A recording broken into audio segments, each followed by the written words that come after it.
Hello everyone, this is Ruchi and welcome back to this channel.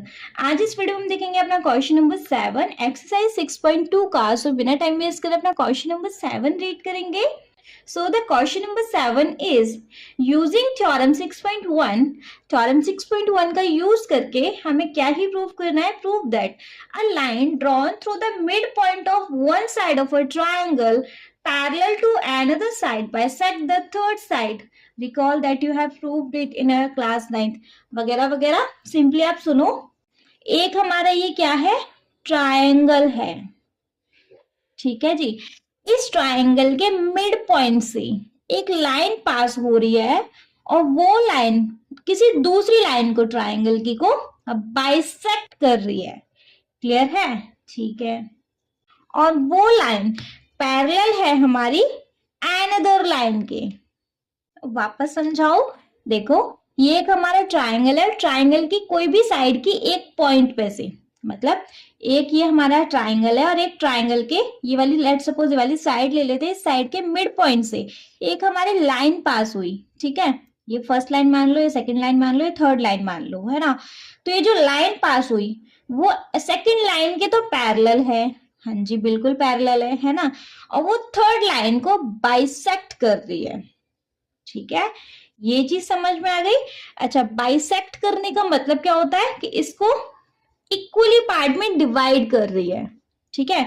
अब दे देते हैं इनको name, A B C D ई।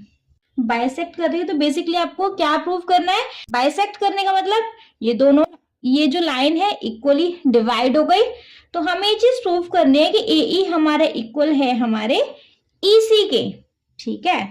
तो अच्छा, पहले गिवन क्या क्या है वो लिख लें। गिवन है, देखो ये लाइन पैरेलल है, ये चीज हमें गिवन है।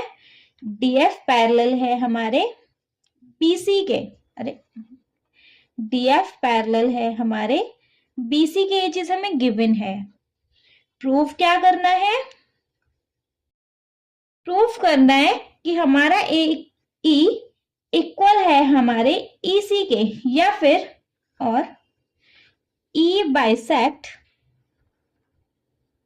ए सी। ई ए सी को बाइसेक्ट कर रही है तो भैया जब हम कोई चीज बाइसेक्ट करते तो इक्वली पार्ट में डिवाइड कर देते हैं, ठीक है। तो आप कुछ भी कैसे भी प्रूफ कर दो, ए ई इक्वल कर दो ई सी के, अदरवाइज प्रूफ करके दिखा दो कि ए सी ने बाइसेक्ट, ई ने बाइसेक्ट किया ए सी को। क्लियर?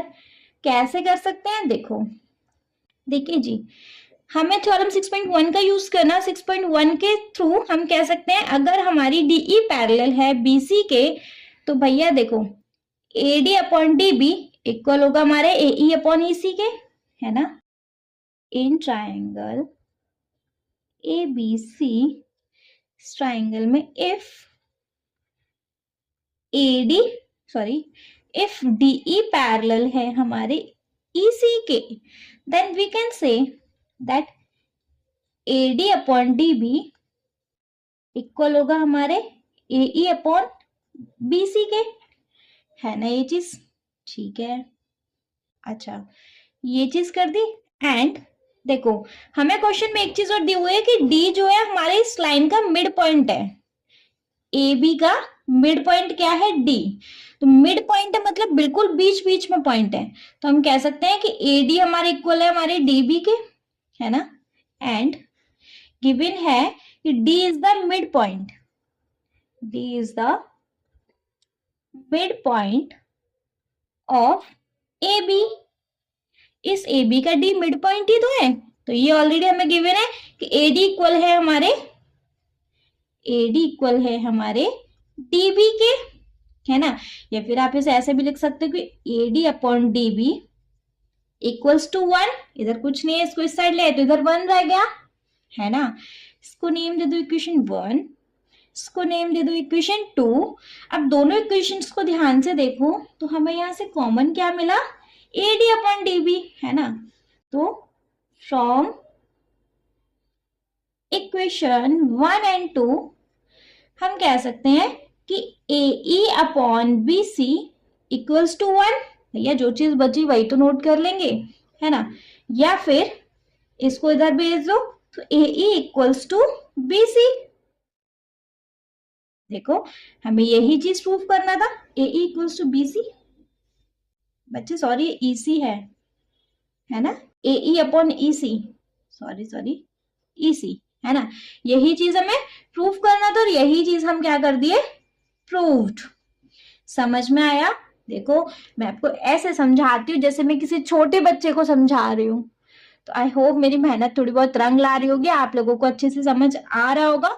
स्टिल अगर कोई डाउट है तो प्लीज आप मुझे अपने कमेंट सेक्शन में डाउट्स ड्रॉप कर सकते हैं, मैं सब वापस समझाने की कोशिश करूंगी। वीडियो पसंद आए तो एक लाइक करेंगे, चैनल को सब्सक्राइब जरूर ही करेंगे और आपके जिन फ्रेंड्स के लिए वीडियो हेल्पफुल होने वाला है उनको इस वीडियो को उठा के शेयर कर देंगे। Okay, thank you so much.